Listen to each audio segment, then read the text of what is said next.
আসসালামু আলাইকুম, সবাই কেমন আছেন? আশা করি সবাই ভালো আছেন। সকালবেলা ঘুম থেকে উঠেই প্রথমে নাস্তা খেতে বসে পড়েছি। এখানে কিছু মাছ আর মানে গোশের ঝোল ছিল, সেটা দিয়ে আমি নাস্তা খেয়ে নিচ্ছি। আর আপনাদের ভাইয়া অ্যাজ ইউজুয়াল সবসময়ের মতো চা পরোটা, আর আজকে মঙ্গলবার বলে তাকে একটা ডিম পোস্ট করে দিয়েছি। যাই হোক, দুষ্টামি করলাম। তারপরেই তো নাস্তা টাস্তা খেয়ে তারপরে আমরা কাজে লেগে পড়বো। আজকে মঙ্গলবার, আজকে রান্নার চাপটা একটু বেশি। তারপরে আপনাদের ভাইয়া আমার জন্য সিঙ্গারা নিয়ে আসছিল ইভিনিং স্ন্যাক্স খাওয়ার জন্য। আমি সিঙ্গারা খাচ্ছি আর কাজ করছি।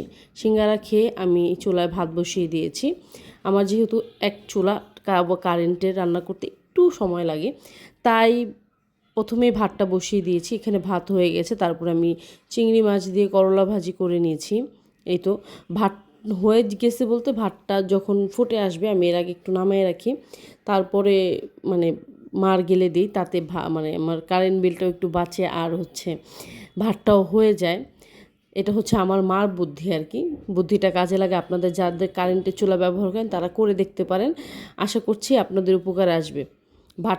ভাতটা 60% হয়ে গেলে নামিয়ে রেখে দেবেন, এমনি হয়ে যাবে। তারপরে এই তো আমি ডিপে সবসময় ধনিয়া পাতা কেটে রেখে দিই, ওইটাই রেখে দিয়েছি। এখন গরু মাংসগুলো কেটে নেব। গরু মাংস পিসটা একটু বড় বড় ছিল, তাই একটু কেটে নিতেছি।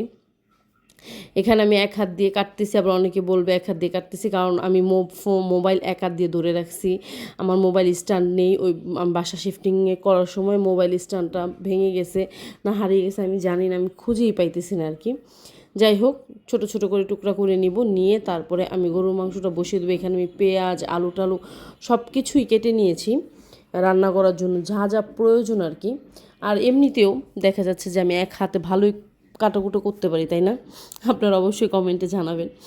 তারপরে এখানে ডাল ডিপে সেদ্ধ করা ছিল, আমি শুধু পাতিলায় বসিয়ে দিয়েছি। এখন একটু ধনিয়া পাতা দিয়ে দিব, তারপর দিয়ে দিব হচ্ছে বাগার। আমরা ডালকে পেঁয়াজ রসুন দিয়ে যেটা দেই সেটাকে বাগার বলি। আপনাদের দেশে কোনটা কি বলে ডাকেন অবশ্যই জানাবেন। তারপরে এই তো আমি ডাল বাগারের জন্য সব প্রিপারেশন নিয়ে নিয়েছি। এখন একটু তেল ঢেলে দিব।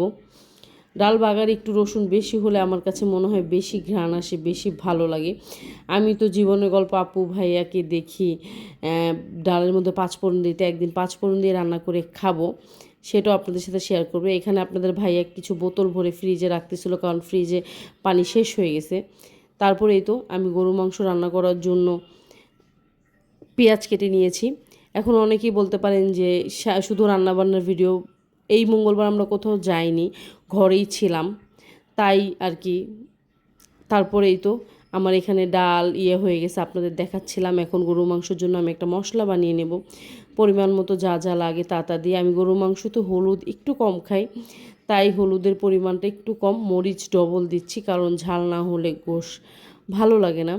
তারপরে এখানে মরিচের গুঁড়া, ধনিয়ার গুঁড়া, তারপর হচ্ছে গরম মশলার গুঁড়া। আমি গরম মশলাটা আর নাম খাই না, গোটা খাই না আর কি, কারণ আপনাদের ভাইয়া দাঁতের নিচে পড়লে এলাচ সে প্রচণ্ড রাগ করে, রাগ না অভিমান করে আর কি। তারপরে এই তো আমি এখানে মশলাটা বানিয়ে নিয়ে এখন আবার ফ্রিজে কিছু আনার জন্য চলে যাব, আদা রসুন। তারপরেই তো আমি আদা রসুনটা নিয়ে এসেছি। নিয়ে আসার পর আমি মশলার সাথে ভালো করে মিশিয়ে তারপরে হচ্ছে গরু মাংসর জন্য একটা পেস্ট বানিয়ে নিব আর কি।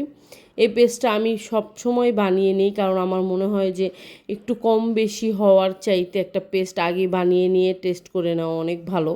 তারপরে এই তো পেঁয়াজটা হালকা একটু ভেজে আমি এর মধ্যে দিয়ে দিলাম। গরুর মাংস সেদ্ধ হতে হতে পেঁয়াজটাও সেদ্ধ হয়ে যাবে। অনেকেই বলতে পারেন যে পেঁয়াজ লাল হয়নি।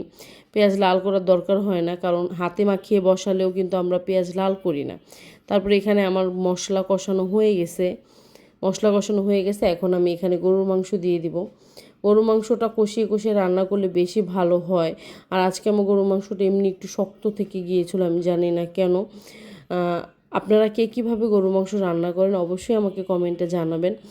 আর আমার ফেসবুক ভিডিও এবং ইউটিউব ভিডিও আলাদা আলাদা আসবে। যারা ফেসবুকে দেখতে ইচ্ছুক তারা ফেসবুকে চলে যাবেন, আমি লিঙ্কটা কমেন্টে দিয়ে দিব। আর যারা এই ফেসবুক থেকে দেখতেছেন তারা ইউটিউবে দেখতে চাইলে ইউটিউবে সাবস্ক্রাইব করে রাখবেন। আমি এই ফেসবুক লিঙ্কটাও কমেন্টে দিয়ে রাখবো। যাই হোক, এবার গরু মাংস রান্না করে আমার প্রচণ্ড গরম লাগতেছিল, আর বাইরেও বৃষ্টি আসবে আসবে ভাবলাম ছাদের থেকে কাপড় চোপড় নিয়ে আসি। এসে দেখি আপনাদের ভাইয়া কাপড় চোপড় সব নিয়ে এসেছে। তাই আমি একটু কিছুক্ষণ দাঁড়িয়ে থেকে খুব সুন্দর করে বাতাস হাওয়া টাওয়া খেয়ে এখানে গরু মাংস আলু দিয়ে ঝোল দিয়ে দিলাম অলরেডি। দিয়ে এখন আমরা বাকি কাজটা সেরে নেব। বাইরে প্রচণ্ড বৃষ্টি হচ্ছে অলরেডি, আপনাদের দেখাতে পারছি না কারণ আমি রান্নার করতে গিয়ে তেমন ভিডিও নিতে পারিনি। এখানে সব কাপড় ঘরে মেলে দিছি, কি আর করার বলেন। সপ্তাহে একদিন বাসায় ছিল, কতগুলো কাপড় নাড়া, কি বলবো, কিছু বলার নেই। আজকে কিছুদিন যাবত এমনিও তো বৃষ্টি বেশি, রোদ টোদ উঠতেছে না, তারপরে আমি তো ঘর দোর ঝাড়ু দিয়ে নিতেছি। ঘর দোর ঝাড়ু দেওয়া হয়ে গেলে আমার অলরেডি রান্না বান্না শেষ। ঘর দোর ঝাড়ু দেওয়া হয়ে গেলে আমি ঘরটা মুছে তারপরে সব কাজটা শেষ করে দিব আর কি। আমি কি বলবো ভিডিওতে আমি জানি না, আপনারা আমার ভিডিওটা কেমন লাগে অবশ্যই জানাবেন। তারপরে তো আমরা দুপুরবেলা খেতে বসে গেছি। প্রথমে করলা ভাজি দিয়ে, তারপরে হচ্ছে গরুর গোশ ডাল দিয়ে। আমার কাছে গরুর মাংস ডাল দিয়ে এত বেশি পছন্দ আপনাদের বলে বোঝাইতে পারবো না। আপনাদের কার কার আমার মতো গরুর মাংস ডাল দিয়ে পছন্দ অবশ্যই জানাবেন, আমার তো অনেক বেশি পছন্দ।